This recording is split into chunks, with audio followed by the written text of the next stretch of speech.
Sekretaris Pak Bara. Bab 1. My Boss and I. 1. Oh. Karina berteriak kesal. Ia mengantukkan kepalanya ke atas meja. Sebentar lagi jam pulang dan lagi-lagi nampaknya ia harus lembur. Lembur kok tiap hari. Ia mengumpat kesal. Perasaan gue dikontrak jadi sekretaris bukan buat jadi upik abu. Kerjain aja biar cepat pulang. Karina mendongak. Melihat sang biang penumpuk laporan di atas mejanya sedang berdiri sembari membawa sebuah map. Harus banget ya pas selesai hari ini? Tanya Karina masih membaringkan kepalanya di atas meja. Lebih cepat lebih baik. Jawab sang bos santai.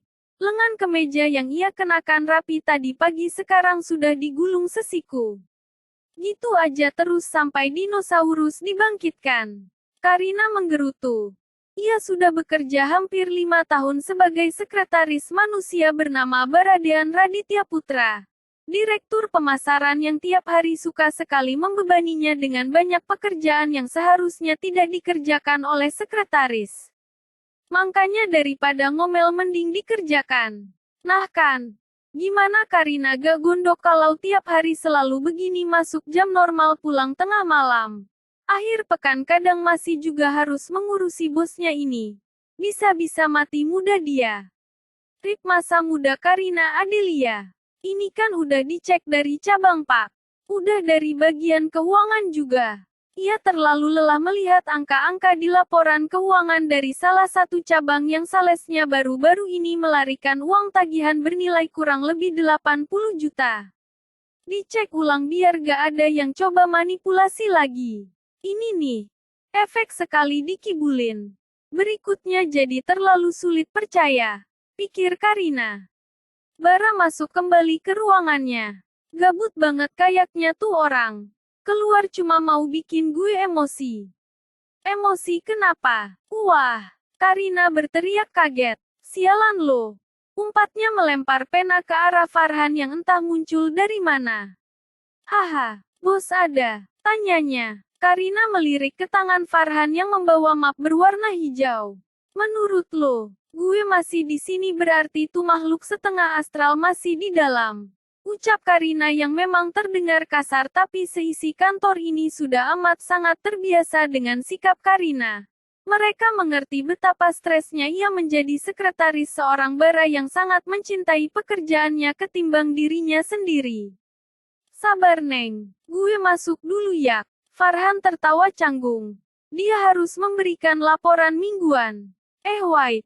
Farhan menoleh. Itu map gak akan bikin kertas di meja gue bertambahkan.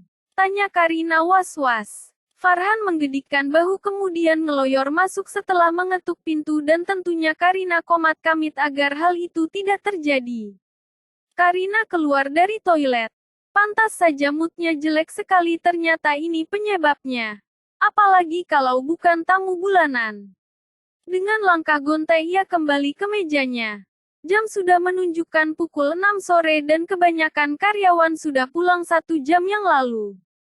Tadi pas gak tahu. Nih perut gak kerasa sakit. Kenapa sudah tahu tiba-tiba jadi sakit begini? Keluhnya, pekerjaannya masih menumpuk. Bos sejenis kanebonya itu masih anteng dan tidak ada tanda-tanda akan keluar. Ayo katakanlah Karina dulu bodoh karena terdesak. Serampangan menandatangani kontrak kerja. Di mana dalam kontrak tersebut banyak poin-poin yang lebih mirip mengajaknya Romusa. Tapi mau bagaimana? Ia sangat butuh pekerjaan untuk membayar hutang orang tuanya. Sebenarnya keluarga Karina dulunya hidup berkecukupan. 7 tahun yang lalu ayahnya ingin melebarkan bisnis grosirnya dengan meminjam uang di bank menggadaikan sertifikat rumah dan toko. Namun naas uang pinjaman tersebut justru dibawa kabur oleh sahabatnya sendiri. Orang yang ayahnya percayai dan akhirnya Karina terpaksa harus bekerja seperti ini. Bukannya apa? Gaji sebagai sekretaris seorang Baradean tidaklah sedikit. Yah. Walau ia harus Romusa karena salah satu poin di dalam kontrak kerjanya adalah bersedia mengikuti jam kerja bara. Waktu itu Karina tidak berpikir kalau maksud mengikuti itu adalah sampai bara mau pulang. Mau loh ya. Bukan karena jam kerja sudah selesai. Untungnya bos Karina ini bukanlah orang yang temperamen padanya. Bara juga cenderung tenang dan lempeng sampai-sampai mau Karina nyerocos bagaimanapun mengatainya sang bos akan biasa saja. Bahkan nampak tak tersinggung sama sekali. Interkom di atas meja Karina berbunyi. Dengan malas ia memencet tombolnya. Pesan makan malam. Satu kalimat yang setiap hari kerja Karina dengar. Pak, bisa gak hari ini saya pulang duluan? Suara Karina terdengar lesu. Bara diam sesaat. Sakit perutnya. Tanyanya kemudian. Karina hanya menjawabnya dengan gumaman. Lihat kan saking lamanya mereka bersama sampai Bara saja hafal tanggal datang bulannya. Sakit. Lemas. Lesu. Kangen kasur. Ucap Karina sengaja dibuat semakin lesu. Terdengar desahan nafas di seberang sana. Ya udah. Beres. Kita pulang. Karina tersenyum riang. Menyimpan semua file itu ke dalam lemari.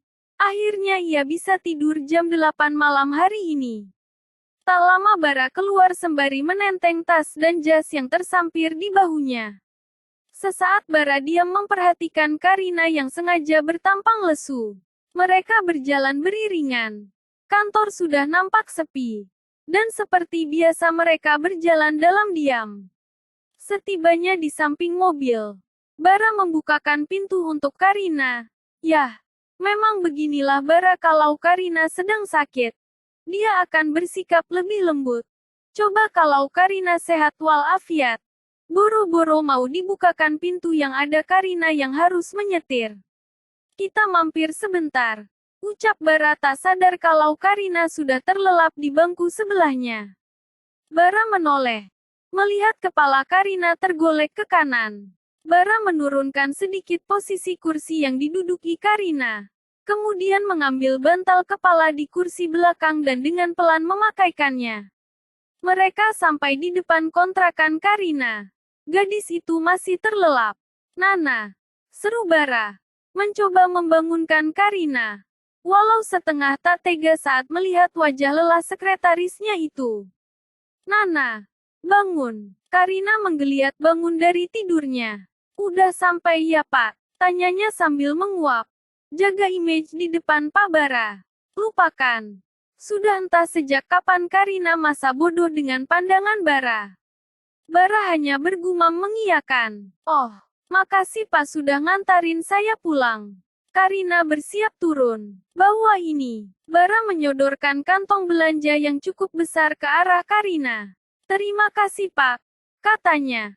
Kemudian turun dan tak lupa melempar sembarang bantal kepala itu ke kursi belakang. Dan seperti biasa dia tidak ambil pusing dengan pandangan Bara. Bantal kepala itu memang ia yang minta.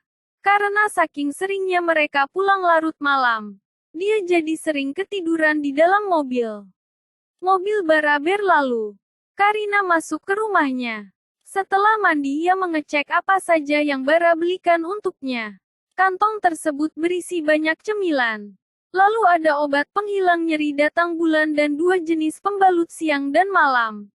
Tidak lupa sebungkus nasi goreng favorit Karina lengkap dengan empingnya. Tiap bulan beliin gue ginian. Apa gak malu ya dia? Karina menatap 2 benda berwarna pink dan hitam itu bergantian. Dia tidak terbayang seperti apa wajah Bara yang lempeng itu waktu di kasir membayar pembalut. Atau saat sang bos berdiri di depan etalase khusus roti Jepang tersebut. Gak salah lagi. Si bos titisan penjajah itu pasti sudah sering beliin pacarnya beginian. Pasti. Desisnya. Tapi loh kan, bosnya jomblo akut. Bahkan selama hampir 5 tahun mereka bekerja tak sekalipun bosnya nampak berkencan dengan seseorang. Karina masa bodoh. Toh kalau malu pun itu bukan dirinya. Kemudian memilih untuk tidur. To be continued.